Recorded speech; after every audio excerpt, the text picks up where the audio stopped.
নমস্কার, নিউজ ভ্যানগার্ডের পর্দায় প্রত্যেককে স্বাগত জানাচ্ছি। এই মুহূর্তে আপনাদের সাথে আমি রয়েছি অঙ্কিতা। চোখ রাখছি এই মুহূর্তের গুরুত্বপূর্ণ সংবাদের দিকে। প্রথমেই রাজ্যের গুরুত্বপূর্ণ খবরের দিকে নজর রাখতেই হয়, কারণ সামনেই ভিলেজ কমিটি নির্বাচনের সম্ভাবনা রয়েছে।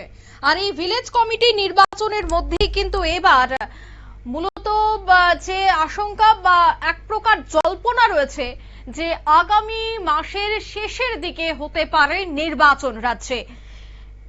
সম্প্রতি রাজ্যে টিটিএর নির্বাচন সম্পন্ন হয়েছে, তারপরে ভিলেজ কমিটির নির্বাচন হতে পারে আগামী মাস অর্থাৎ জুনের শেষের দিকে, এমনটাই কিন্তু সূত্রের খবর এবং জল্পনা রয়েছে। যদিও এখনো পর্যন্ত তারিখ নির্ধারণ করে দেওয়া হয়নি, সরকারের পক্ষ থেকে কোনো ধরনের কোনো বিজ্ঞপ্তি জারি করা হয়নি।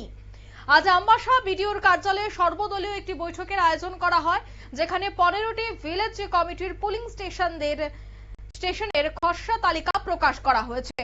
বৈঠক শেষে সমষ্টি উন্নয়ন আধিকারিক বর্ণিতা বিশ্বাস জানান, একটি ক্লেমস এন্ড অবজেকশন জমা পড়েছিল, সেটা ছিল নাইলাহা বাড়ি এসবি স্কুল পুলিং স্টেশনে।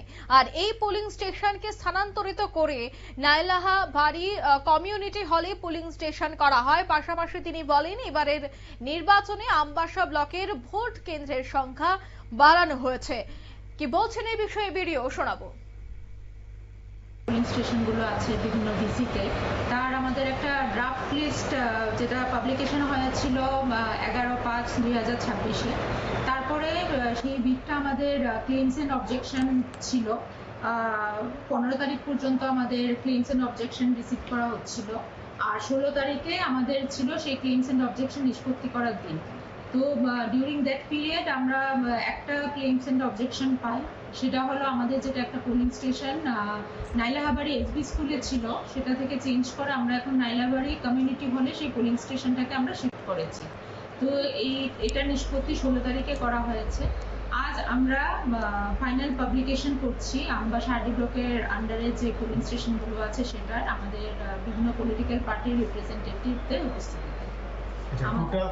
আমাদের আমবাসা ব্লকের আন্ডারে 15টি বিসি আছে, আর পুলিং স্টেশন আছে 41টি। আগে ছিল 39, এখন সেটি বৃদ্ধি পেয়ে দুটো বেড়েছে বুহাপাড়াতে। আপনারা শুনলেন ভিডিওর বক্তব্য। মূলত ওই এলাকায় প্রায় দেখা গেছে যে কিভাবে নির্বাচন সম্পন্ন করা যায় এবং কতজন রয়েছে ভোটার, কতটি পরিবার রয়েছে, সেই বিষয়টা নিয়েও কিন্তু আলোচনা করা হয়। এদিনের এই সর্বদলীয় বৈঠকে বিভিন্ন রাজনৈতিক দলগুলির প্রতিনিধিরা উপস্থিত ছিলেন এবং নির্বাচনী প্রস্তুতি নিয়ে নিজেদের মতামত তারা ব্যক্ত করেন। নিয়ে নিচ্ছি ছোট্ট একটি বিজ্ঞাপন বিরতির সঙ্গে থাকুন।